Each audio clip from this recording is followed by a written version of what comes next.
আশঙ্কায় সত্যি। শিক্ষামন্ত্রীর পর এবার প্রধানমন্ত্রীর ইস্তফা দাবি ককরোচদের, সঙ্গে দোসর আন্দোলনরত কৃষক নেতারা। নতুন কোনো ঘোট পাকাচ্ছে আরশোলারা। নতুন করে আন্দোলনের আঁচ পেতেই দুর্গে পরিণত যন্তর মন্তর। তৎপরতা শাহের মন্ত্রকেও ছবি কথা বলে।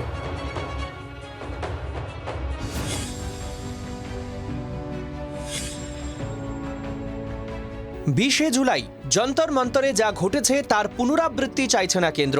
গত 26 ঘন্টায় শাহের কড়া নজরদারি আর পরপর বৈঠক বলে দিচ্ছে এবার আর নৈরাজ্য চলবে না। সংসদে অমিত শাহের সঙ্গে দেখা করেন জাতীয় নিরাপত্তা উপদেষ্টা অজিত দোভাল। শাহের সঙ্গে বৈঠক হয় কেন্দ্রীয় স্বরাষ্ট্র সচিব গোবিন্দ মোহন এবং আইবি প্রধান মহেশ দীক্ষিতের সঙ্গে। তাতেই জল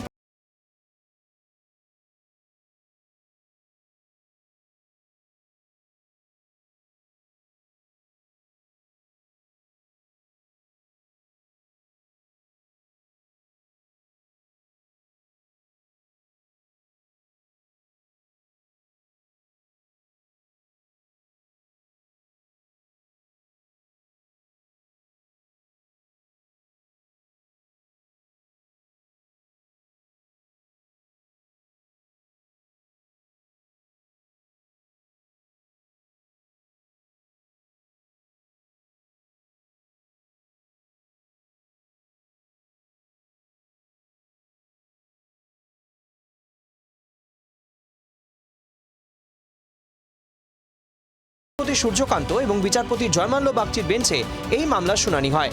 শুনানিতে আবেদনকারীদের পক্ষে প্রবীণ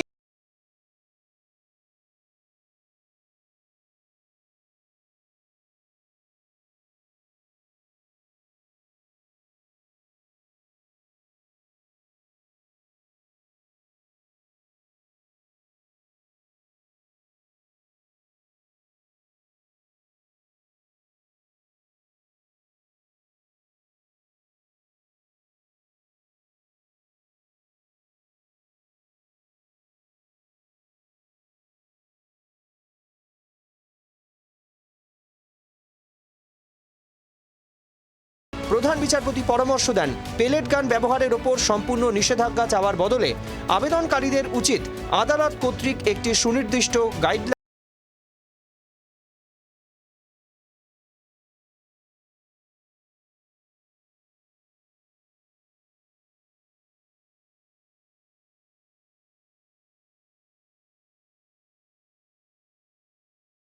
তিনি জানিয়ে দিলেন বাহিনীর জওয়ানরা নয়, সদুত্তর দেওয়ার দায়ভার তার। কোনো কিছুর দায় নেওয়ার প্রয়োজন হলে সেটা তার। বাহিনীর সকলকে নির্ভীকভাবে দায়িত্ব পালনের নির্দেশ দিয়েছেন। ওই ছড়রা বন্দুক ব্যবহারের নির্দেশ কে দিয়েছিলেন তা নিয়ে দায় ঠেলাঠেলি চলছে।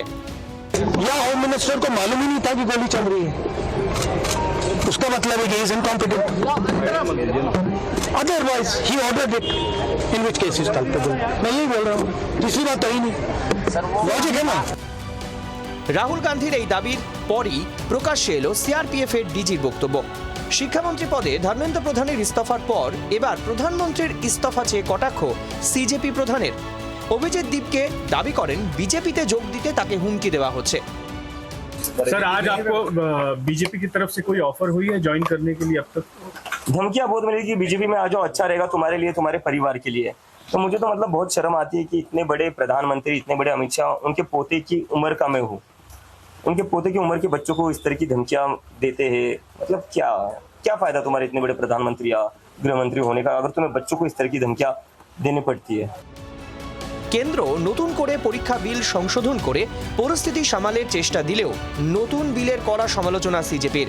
ককরোচ জনতা পার্টির অভিযোগ এই আইনে কেবল পরীক্ষা শেষের পর অপরাধীদের সাজা দেওয়ার উপর জোর দেওয়া হয়েছে, কিন্তু যে গলদের কারণে বারবার প্রশ্ন ফাঁস হচ্ছে তা মূল থেকে উপড়ে ফেলার বা আটকানোর কোনো সঠিক চিন্তাভাবনা এই বিলে নেই। ব্যুরো রিপোর্ট, জি24 ঘন্টা। বাংলার আওয়াজ, বাঙালির আবেগ, জি24 ঘন্টা।